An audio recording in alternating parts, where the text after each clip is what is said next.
నమస్తే, నేను Vamshi. Welcome to I News. Aam Aadmi పార్టీకి ఆల్రౌండర్ లాంటి నేతగా పేరున్న రాఘవ్ చద్దా ఇప్పుడు ఆ పార్టీపైనే యుద్ధం ప్రకటించేశారు. ఇటీవల భారతీయ జనతా పార్టీలో చేరిన ఆయన పంజాబ్ ప్రభుత్వం తనపై, తన సహచర ఎంపీలపై కక్ష సాధింపు రాజకీయాలకు పాల్పడుతోందని రాష్ట్రపతి ద్రౌపది ముర్ముకు ఫిర్యాదు చేశారు. మేము ఉన్నంతకాలం సంస్కారవంతులం, బయటకు రాగానే అవినీతి పరులమా అంటూ ఆయన సంధించిన ప్రశ్నలు ఇప్పుడు రాజకీయ ప్రకంపనలు సృష్టిస్తున్నాయి. అసలు పంజాబ్ సర్కార్పై చద్దా చేసిన ఆ సంచలన ఆరోపణలేంటో ఈ ప్రత్యేక కథనంలో చూద్దాం. పంజాబ్ రాజకీయాల్లో ఇప్పుడు రివెంజ్ పాలిటిక్స్ పీక్స్ కు చేరాయా? గత నెల 24న ఆప్ ఎంపీలు భారతీయ జనతా పార్టీలో విలీనమైనప్పటి నుంచి పంజాబ్ ప్రభుత్వం తమను టార్గెట్ చేస్తూ వేధిస్తోందని రాఘవ్ చద్దా ఆరోపించారు. రాష్ట్రపతిని కలిసిన అనంతరం ఆయన మాట్లాడారు. రాజ్యాంగం కల్పించిన హక్కు ప్రకారం నచ్చిన పార్టీని ఎంచుకున్నందుకు తమపై అక్రమ కేసులు పెడుతూ భయపెడుతున్నారని వాపోయారు. రాష్ట్ర యంత్రాంగాన్ని దుర్వినియోగం చేస్తూ ఎంపీలను ఇబ్బందులకు గురి చేస్తున్న తీరును ఆయన రాష్ట్రపతి దృష్టికి తీసుకెళ్లారు. ముఖ్యంగా మాజీ క్రికెటర్ ఎంపీ హర్భజన్ సింగ్ ఇంటిని లక్ష్యంగా చేసుకున్నారని చద్దా ఆరోపించారు.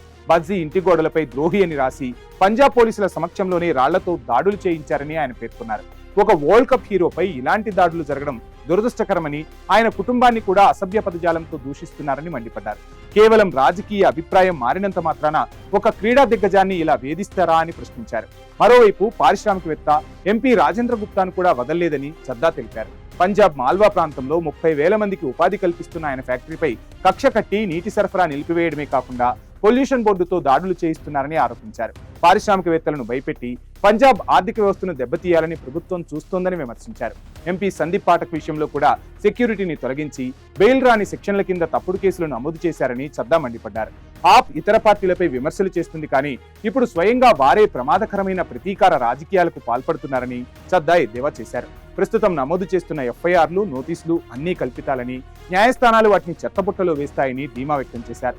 ఆప్కి ఒక రాష్ట్రంలో అధికారం ఉంటే భారతీయ జనతా పార్టీకి 21 రాష్ట్రాల్లో అధికారం ఉందని, పోలీసు బలగాలు ఎక్కడెక్కడ ఉన్నాయో గుర్తుంచుకోవాలని ఆయన పరోక్షంగా హెచ్చరికలు కూడా జారీ చేశారు. ఫైనల్ గా పంజాబ్ సర్కార్, మాజ్, ఆప్ ఎంపీల మధ్య మొదలైన ఈ పోరు ఇప్పుడు అటు పవర్ ఇటు పవర్ అన్నట్లుగా తయారైంది. ఒకప్పుడు అరవింద్ కేజ్రీవాల్ కు అత్యంత ఆప్తుడిగా ఉన్న రాఘవ్ చద్దా ఇప్పుడు అదే పార్టీపై ఇంత ఘాటుగా విరుచుకుపడటం దేశవ్యాప్తంగా చర్చనీయాంశంగా మారింది.